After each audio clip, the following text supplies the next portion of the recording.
Welcome to Storycomic Presents, where we interview amazing storytellers and artists. This is episode 394.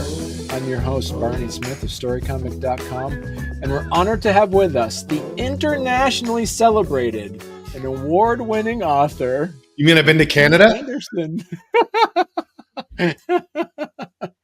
See? Yes, of course. See? It's great to be here. This has been an interview that I've been looking forward to for a long time. I know that you have Vermont roots. You're here, part of Vermont. You've written a lot of amazing books. One book that initially, also the ones that I was interested in talking to you about. Plus, you have a new book that just came out called Nicked. But you also have Elf, Dog, and Owlhead, which is it's a middle grade novel, correct? Mm-hmm. Yeah. Barney, it's funny. I actually happen to have copies right here. Look at that. Look at that. So I have a book for adults that just came out called Nicked, which is based on a kind of insane, true heist story about a heist to steal the corpse of St. Nicholas, which actually happened, like to steal the body of Santa Claus. And then this is Elf, Dog, and Owlhead, which is a kind of a magical story for middle grade readers set right here in Vermont, as you can tell because of the road surfaces I describe. and also Elf, Dog, and Owlhead was your COVID project. Yeah, absolutely. Yeah. So I was stuck here in this house, this little, in the middle of the woods in Vermont during COVID, which was actually, as you may know, like Vermont was actually kind of a good place to be during COVID, for all sorts of reasons. And I'm stuck here with my dog, who had just recovered from a very, very close shave, like one of these things where the vet says, "I'm sorry, but by the end of the week, we're going to be coming over to euthanize her." And instead, I kept on taking her for walks during that week. And the walks just got a little longer each day, a little longer. And for no reason the vet can figure out, just the condition reversed itself and she lived. So that was right before COVID. And then we went into COVID and I ended up having this kind of magical extension of time with her where we were together 24/7, which created this kind of indissoluble bond. We were walking 5-6 miles a day, up mountains, up hills. We explored the whole town of Calais by walking on the roads together. And just saw all these miraculous things. And I felt like she showed me things in this forest that I could never have detected myself, because she's hearing things, she's smelling things I can't smell. So I wrote this book, which takes place during the pandemic. At the same time that the book takes place, I was writing it. So in fact, even to the point where it ends on Midsummer's Eve 2020, and I finished writing the book that night just to kind of make sure I had actually done that. But the story is about in fact then something very similar to my own life, just refracted through the guise of fantasy. So it's there's this little boy who lives in the forest here in Vermont with his family. They're stuck inside during COVID, and he discovers this magical dog who has escaped from the mysterious kingdom under the mountain. And they become very close. They have all sorts of adventures. She shows him all these places in the woods that are kind of, magical and hard to get to. And then the problem is that they know that her original owners, the people under the mountain, this kind of elfin race, are still seeking her out and want to take her back. And so that's kind of like the tension in the story. Right. Well, because you've written a lot of books, is there a point when you're actually living your life as this? Are you consistently looking at your life and observing things through the lens of an author? Or is there just the muse just hits you one day and say, wow, I could use this, or I just got this idea? I guess both. I mean, I keep a very intense journal a lot of the time, describing events and just kind of trying to get in practice to how do you describe this kind of day or whatever, meaning literally the weather outside my window. But but also I think when I'm in a project, which by the way, I'm not all the time, like maybe 4 or 5 months every year is when I'm actually doing the writing. The rest of the time I'm gathering notes and thinking through things. But I think what happens when I'm in these situations, I start to actually see the world through the eyes of the character because I'm so used to trying to think in terms of them. And so you start to see everything like, like I remember when I finished my big Revolutionary War epic years ago, I did a couple of books called the Astonishing Life of Octavian Nothing, which is the kind of two books set during the Revolution. Um, and like I was used to this kid, Octavian Nothing, who I'd been writing about for 5 years by the end of those two books. And I'd been thinking in terms of him.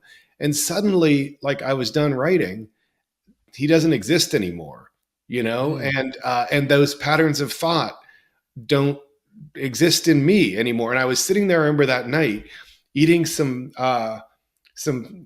chicken pot pie that I'd made and getting really kind of like weirdly weepy. Like, he would love this chicken pot pie, man. I'm sorry, buddy, you just don't exist. Well, is it because it's like, that the authors have this adage by saying, is like, once you've written your book, it doesn't belong to you anymore. It belongs to the Right. readers. Yeah. Is Yeah, that kind which I of think in is that true. similar I mean, sense? like Is it like basically you've pushed it out of the nest. Yeah. yeah, well, I mean, like I feel I write the book until I'm, but the definition of finding the end of the book is when you're done writing the book, you know? Mm. And so I come to that end and suddenly, like, weirdly enough, like I don't really quote know what happens to the characters after the books, that kind of thing. I mean, I could try to make it up, but so yeah, I kind of like flush each book out. Like, for example, like during that period writing that Revolutionary War book, or during another 5 year period where I was working on a nonfiction book about Soviet Russia, like I am just saturated with those facts, and I see the world through these questions of, like, the Soviet experience versus the American experience and all that kind of thing. And then at the end of those 5 year periods, it's so amazing how my brain flushes itself. And someone like, I suddenly, a year and a half, 2 years later, I can't remember a damn thing about those periods. I can't tell you a thing. Whereas previously, like, I knew all the battles, I knew all, you know what I mean? It's unfortunately, I just make room for whatever comes next, you know? Is there a way? Do you kind of pine then for the creative comfort of maybe writing an entire series of books, so that way you can stay with a certain genre or story or characters for a longer period? Yeah, well, I mean, I've done that occasionally with books for younger kids, Right. and that's been fun. But I have to say, in general, I get antsy because I'm like, no, I want, like, there's so much of the world. The world is so exciting. There's so much history out there and so much human experience that's strange to me. I really want to plunge into something new. But I have to say that, so Nicked, the book for adults, I think I am going to write a sequel to this, which uses the same characters, but in a different scenario. So here Okay. they're part of, like, a real historical scenario, as I said, that happened in the 11th century. These two Italian cities raced, each one to be the first to steal the corpse of St. Nicholas from its tomb in Turkey and take it back to Italy with them. So, but I made up a lot of the characters in it. So those characters, I'm going to have do like another sort of heist mystery thriller, and that's, I think, what I'll probably write next. But it's unusual for me to actually, like, it's weird for me to return to the same characters. I kind of feel like, well, wait a second, shouldn't you be moving onwards? There are all sorts of other historical oddities you can write about. Like, one of the things from my own town is that my town here in Vermont has there's a story about a bunch of people gathering in this church in the 1840s to await the end of the world, which they thought was going to happen at midnight on a particular night. And so, like, supposedly they just didn't plant crops ahead of time because they're like, we're not going to need them. You know, and they gave their land away to family members, like, you take it because you're going to be left behind. And then suddenly, like, 1205, they were like, oh, damn. You know? What are we gonna do now? Well, I Yeah. mean, So, like, like, I want to write about that. But so right. there's always a push and pull about this thing where, like, I kind of want to race through his, I feel like hungry for experience of the world. And this is one of the ways that I feel experience of the world. Well, so this talking about Nicked. So the year is 1087. It's very different from the present. So how did you as an author immerse yourself into the culture and environment of that time that's in order to bring Nicked to life? Yeah, wow. Well, it was super complicated because it turns out that, like, the Eastern Mediterranean, where this all takes place, it is a cultural crossing zone. I mean, Right. you have like people forget that portions of Italy were Muslim, for example, and therefore were highly influenced by Arabic culture. And you have, like, so you have that in the mix. You have Greek culture, like the Byzantium, all of these things rotating around, all these people observing each other. So it was a huge amount of, like, reading up on each of these cultures and then trying to understand, like, how they influenced each other and how they saw each other.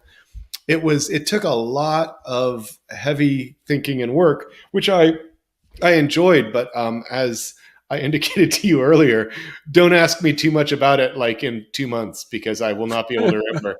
Like, all of the distinctions between these things will all turn soggy and disappear. Well, hey there. If you're enjoying our podcast, don't forget to subscribe on YouTube or leave us a 5-star review on your favorite podcast platform. Your support means the world to us and helps us keep this show going. We love hearing from you, so any feedback is welcome. Thank you for being a part of our podcast family and for all your support. It truly means a lot to us. Can you talk to us about the role of faith and religion in Nicked, and particularly how Yeah. the characters view, like, miracles and relics and stuff like that? Well, yeah, my aim was to write a historical novel. And what you Right. do in a historical novel is you look at the historical, like, documents from the period, which I did. But the thing is that, the medieval idea of nonfiction, somewhat different than our idea of nonfiction.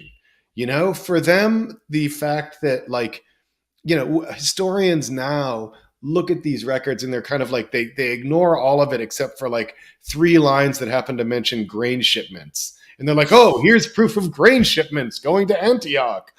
But no, like, for the medieval person, they don't care about the grain shipment. They care about the fact that, like, some guy could hover over the water and could, like, and could bring the dead back to life. We don't consider that nonfiction. They do. So one Right. of the things I decided going into this book is, no, I'm going to make this like a historical novel, firmly based on medieval documents, but therefore believing in everything that a medieval person would. So, like, I kind of wanted to immediately hit the reader with this. So, like, the first sentence, you get the fact that there happen to be dog-headed people. Medieval travelogues all agree about is they're all like, yeah, there are dog-headed men. They live in the mountains to the east. Except in China, in China's classic of mountains and seas, where they're like, yeah, of course they're dog-headed men. They live in the mountains to the west. So I figure they must live somewhere between, like the Middle East and China. I don't know what that means. Maybe the Himalayas somewhere. Yeah. So anyway, like, I wanted to immediately have a dog-headed man in there to be sort of like, these are the rules I'm following. I'm following the medieval rules, and that was part of the fun of it. Right. And so how do you, I guess my other question is, because you write for adults, children's, and teens, how do you approach the different writing for different age groups? Um, well, I mean, I do picture my audience for a lot of things. Like for Elf Dog and Owlhead, I definitely was, like, picturing who I wanted to tell the story to, you know. Okay.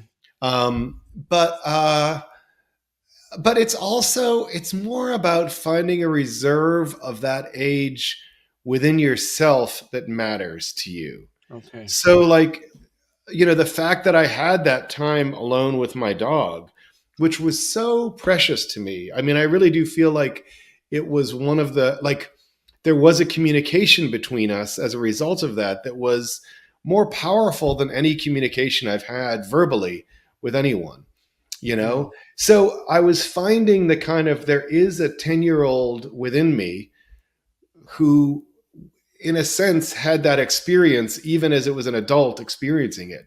I mean, in a weird way, I was leading the the life of a kind of a child, an isolated child on vacation for a right. year. I wasn't seeing anyone. I was just like, yeah, going on walks with the dogs. Like writing a lot and watching things on Netflix because that's all you could do. Right. Um, you Um, know, yeah. and do you see yourself? What did you learn from yourself after writing Elf Dog and Owlhead? Um, well, it's interesting. My editor, I mean, my work tends to be filled with a lot of kind of like irony and wordplay and that kind of thing.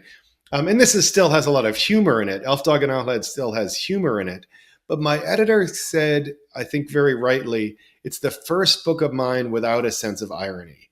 It's Mm, just openly emotional in a way that, all of my books have these moments of open emotion where I am feeling very moved by the story and I'm trying to like, how can I get the reader to feel what I'm feeling as deeply as I'm feeling? All of my books have that. But in this right. one, there was something different about it because the feelings are so straightforward and simple and real that I feel very proud of it in a different way. Like in a Mm, weird way, it's a book that I'm not sure adults will enjoy as much as some of my other books for kids or teens. But I feel like it is a more pure book than I ever arrived at before. So it has a very deeply important place in my own heart. Like it mm. records an experience of great purity that is sort of who I was or who I wanted to be when I was 10 years old. So, could as you mentioned earlier, something you'll just forget things. But have you ever gone back and like reread some of your older books and they Yeah. seem new to you again? It's so funny you should say that because, like, I totally forget stuff. I mean, I've been writing now for more than half my life.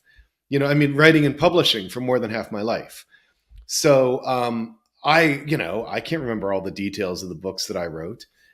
So I just recently went back and reread my Norum series, which is set kind of in the same world as this, in that it's like this kind of Mount Norumbega in Vermont, this magical mountain that's somewhere in central Vermont. It's not very specific, but so I went back and read those just to see what I thought of them. And it's so funny because sure, like I don't know which to lead with because sometimes I am like, that is so great. That's so funny. I totally forgot that detail. Oh, and then other times I'm like, oh wow, you have a lot to learn, kid.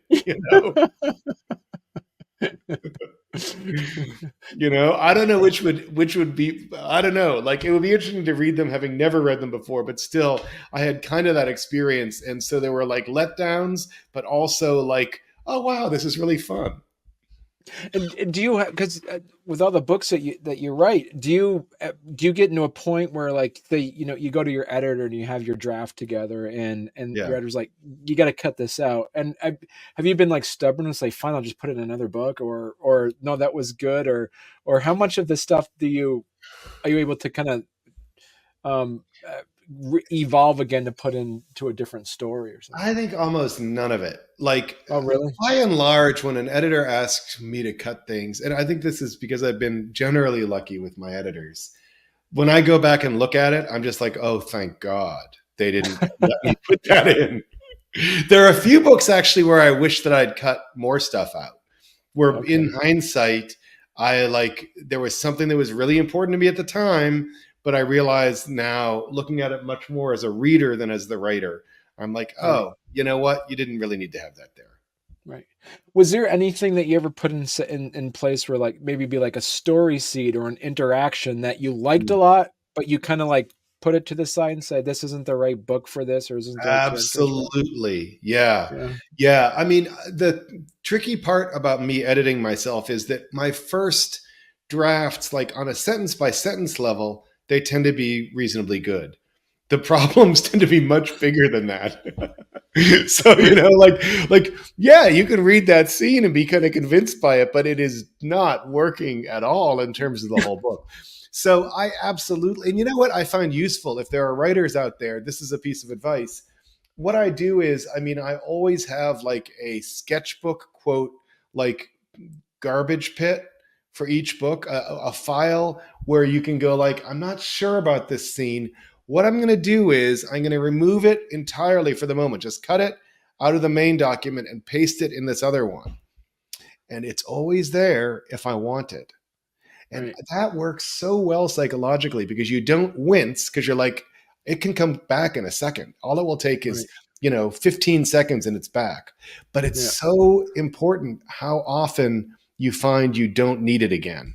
And you just Huh. end up with this whole sequence of scenes you didn't use. And the book is better for it. Right.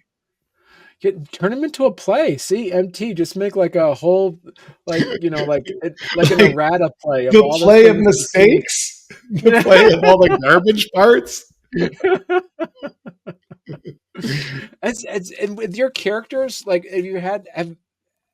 how often does your characters go off in a direction that you're surprised about, and you're just like, we'll see where this story goes? Have they ever, or have you always been very much in control of the direction of your stories?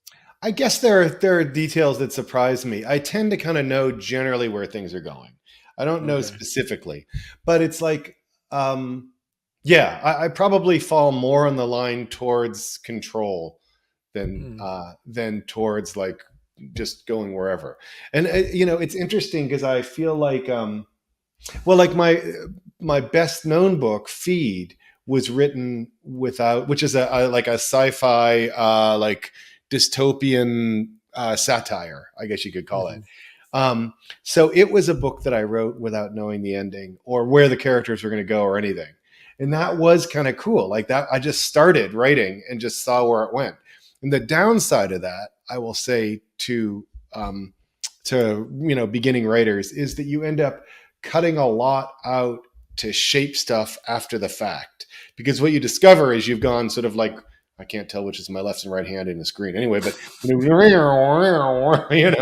like that, and you like nothing, like there are all these kind of bulbs and wens and pouches that have to be cut off, so that things actually have more of a sense of forward motion.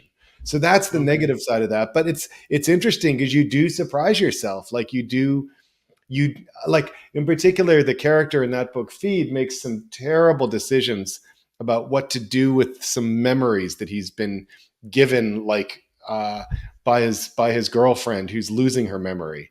And that is a thing which I did not plot out. I just was like, oh damn, he would do this dumb thing that totally like betrays everyone, you know. And I wouldn't have Right. known that if I'd been a plotter, you know. But usually I Right. do Oh, plot. right. So like the idea, there's plotters, there's pantsers, and then there's plancers. Have you heard of that one? Maybe that's what I am. Yeah. I'm So because somewhere in the yeah, middle. yeah, because exactly, because then like your plotters, as you mentioned, are the ones that just like have everything outlined out specifically. Then pantsers, people just write off the seat of their pants, and then the plancers are the ones that actually like plant seeds Yeah. in their story, and then go, oh, see, I'm gonna go back for that, and kind of Yeah, but like yeah, in the reading experience, I have to admit that I like the feeling of knowing that the author is in control and is planting things they come back to. I right, recently was reading a Charles Portis novel, and he's a wonderful American writer. So I was reading his novel Norwood, which is kind of a travelogue, and it is tremendously entertaining. But frankly, most of the episodes last about a page and a half, and then you're on to something else. It's a guy traveling, and he like leaves behind his past constantly.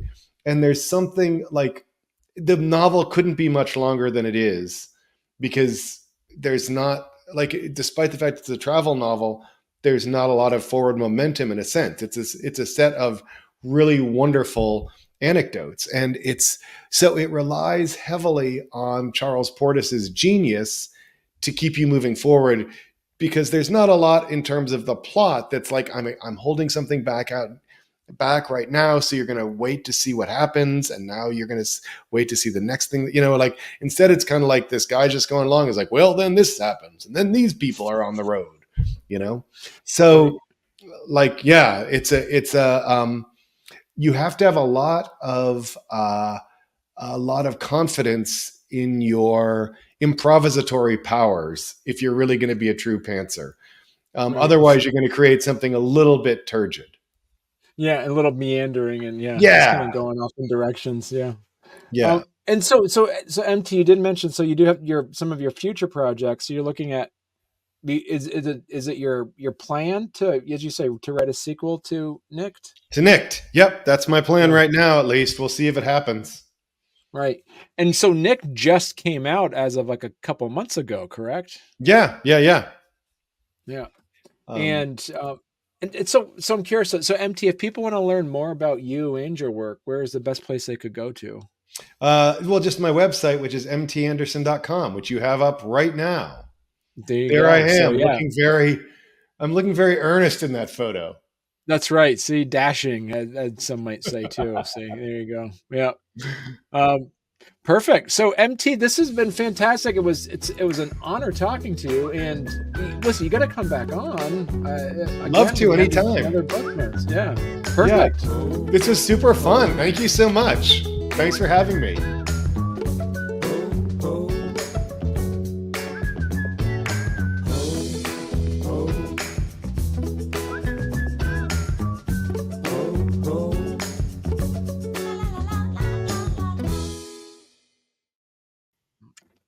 Oh, sorry about that. No problem.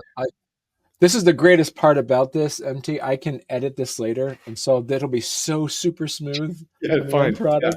Yeah. No one will even notice that my Alexa went off. No problems. So